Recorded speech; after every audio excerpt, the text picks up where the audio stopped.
정말 숨막히는 쪽은 어디냐? 베이징이다 라는 겁니다.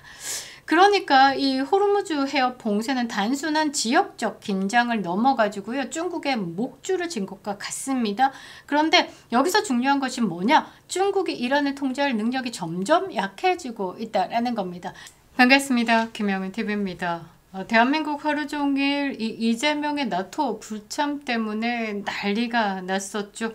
이재명이 자주 실용 외교다라고 이야기를 하는 건 친중, 친북 외교다라는 것으로 들통났습니다.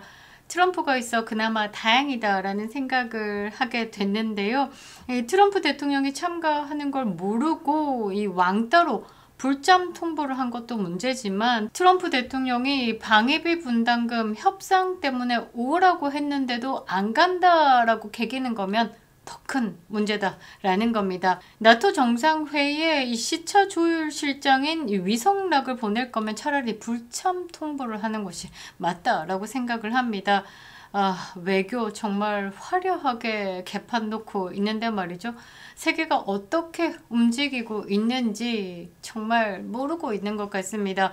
이스라엘의 양쪽 뺨 맞은 이란이 이 미국산 망치로 대가리 깨지는 걸 보면서도 이렇게 개길 수 있는 건 정말 용감하다라는 겁니다. 무식하면 용감하다라는 말이 여기서 딱인 것 같은데요. 이란이 핵시설 타격 이후에 호르무즈 해협 봉쇄라는 초강수 법안을 의회에서 통과시켰다라고 합니다. 저는 이 이란의 뻥카에 결국 두드러 맞는 건 중국이다라고 생각을 하는데요. 호르무즈를 막으면 누가 죽겠습니까? 미국이다라고 착각을 한다라고 하면 정말 세계의 흐름을 모르는 거다라는 겁니다. 중국이 죽는다라는 말이죠. 겉으로 보기에는 미국과 서방을 향한 전면적 도전 같지만요, 실상을 들여다보면 웃지 못할 역설이 도사리고 있다라는 겁니다. 미국 보수 안보 분석가이자 전 해병대 대령인 그랜트 뉴섬은 최근 폭스뉴스 방송에서 이란의 봉쇄 위협이 현실화된다라고 하면 가장 큰 피해는 미국이 아니라 중국이다라고 속 시원하게 해석을 해줬습니다. 과연 그 말이 사실일까요?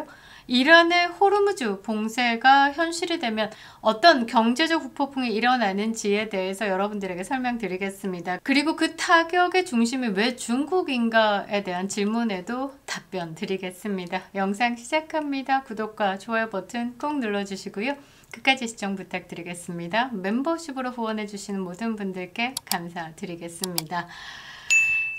자, 호르무즈 해협 이거 하나 가지고 이란이 뭔가 엄청 크게 뭔가를 잡은 것처럼 이야기를 하고 있는데, 여러분들 호르무즈 해협을 보면요, 세계 석유의 20%가 왔다 갔다 합니다. 큰 양이 아니다라는 거죠. 하루에 10억 달러 정도가 오가는 길목이다 라는 겁니다. 먼저 핵심부터 찝으면요, 이 호르무즈 해협은 전 세계 원유 해상 수송량의 20% 정도가 통과하는 초중요 해상 요충지긴 합니다.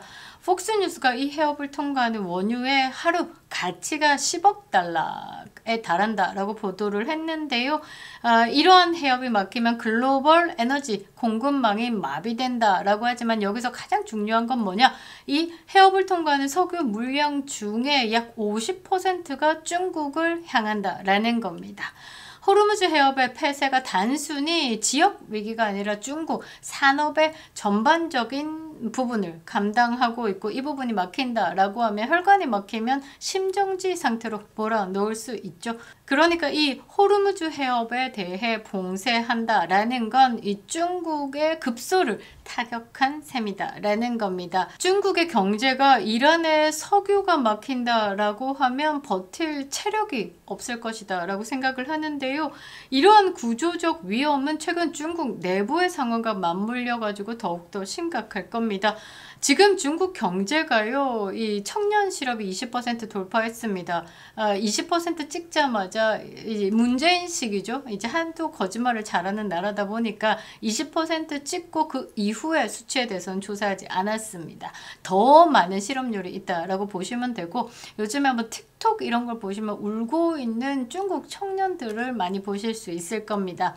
그리고 지방정부 부채가 폭탄급이죠. 부동산 시장이 완벽히 붕괴되고 있습니다. 외국인 자본 이탈이 가속화되고 있죠. 그러니까 중국은요, 지금 청년 실업, 지방정부 부채 폭탄, 부동산 시장 붕괴, 그리고 외국 자본 이탈까지 이렇게 사중고에 시달리고 있습니다.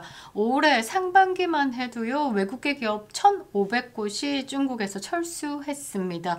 중국의 외환 보유고도 공식 수치를 제외하고는 얼마가 남았는지 전혀 모른다라는 거죠. 우려마저 나오고 있습니다.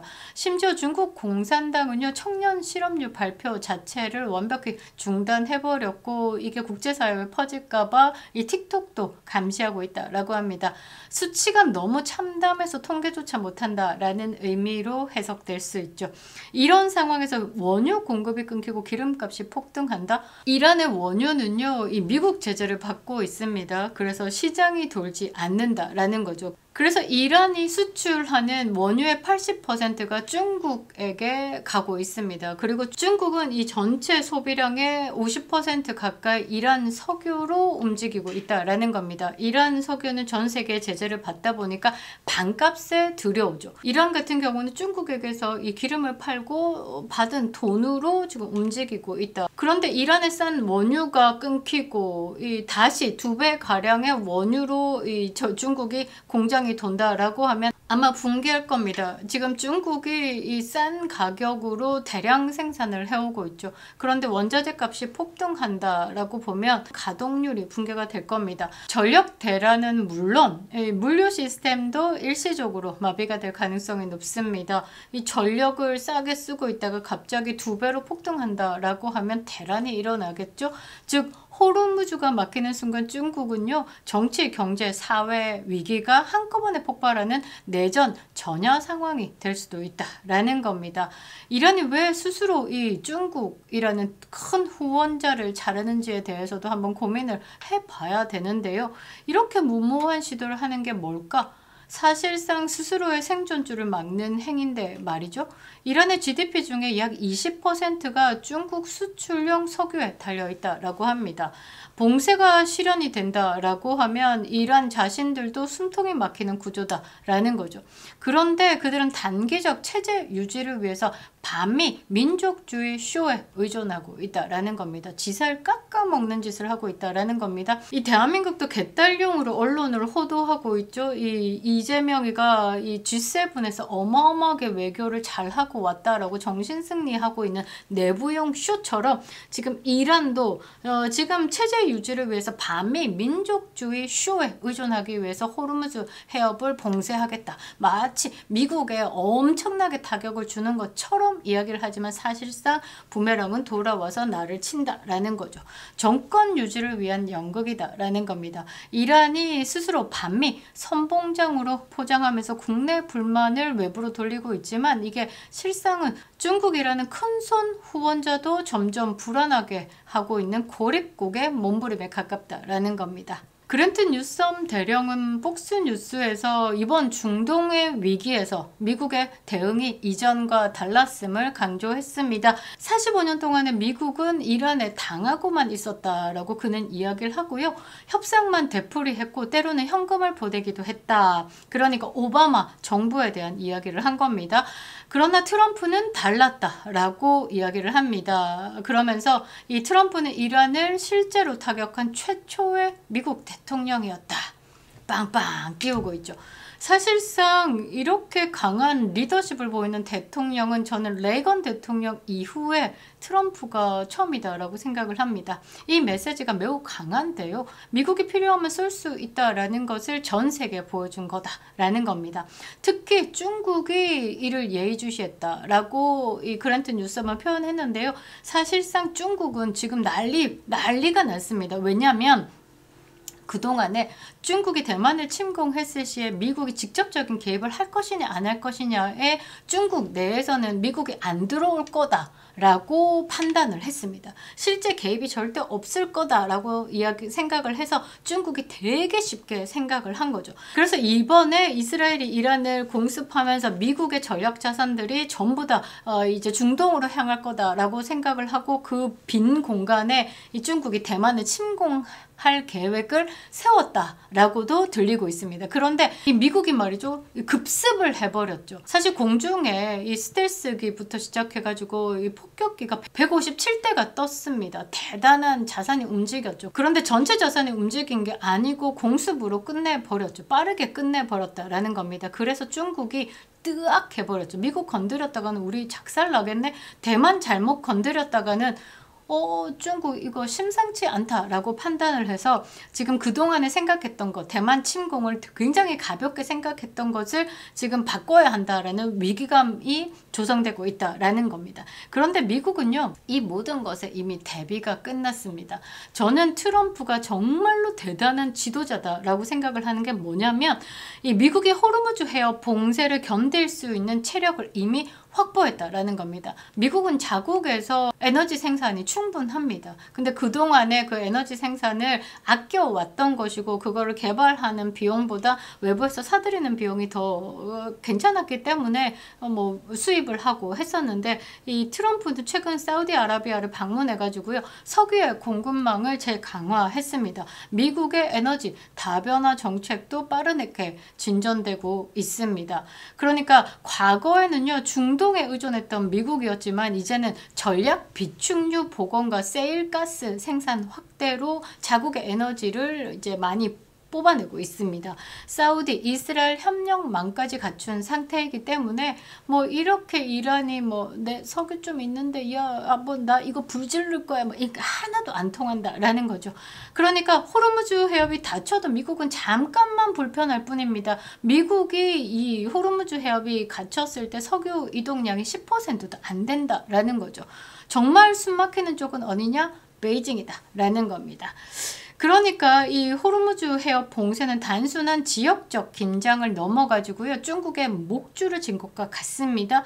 그런데 여기서 중요한 것이 뭐냐? 중국이 이란을 통제할 능력이 점점 약해지고 있다라는 겁니다. 예전엔 자금력으로 조정하던 전략적 파트너가 이란이었는데 이제는 중국의 의사와 무관하게 미국과의 대리전을 벌이려고 하고 있는 겁니다. 대가리가 좀 컸다, 이 정도 표현이 딱 맞는 것 같은데요. 이것이 곧 중국의 영향력이 축소되고 있다라는 징후로도 해석이 되겠죠. 중국 국내 경제는 위태롭고 국제 무대에서는 파트너들이 자의적으로 움직이고 있고 미국은 더 이상 머뭇거리지 않고 바로 치고 들어오는 공격성을 보였다. 이란의 위협은 결국 중국의 약점을 드러낸 셈입니다. 강한 척하는 이란보다 조용히 불안에 떨고 있는 중국이 이번 사태에 진짜 패배자가 될 가능성이 있다라는 것이죠.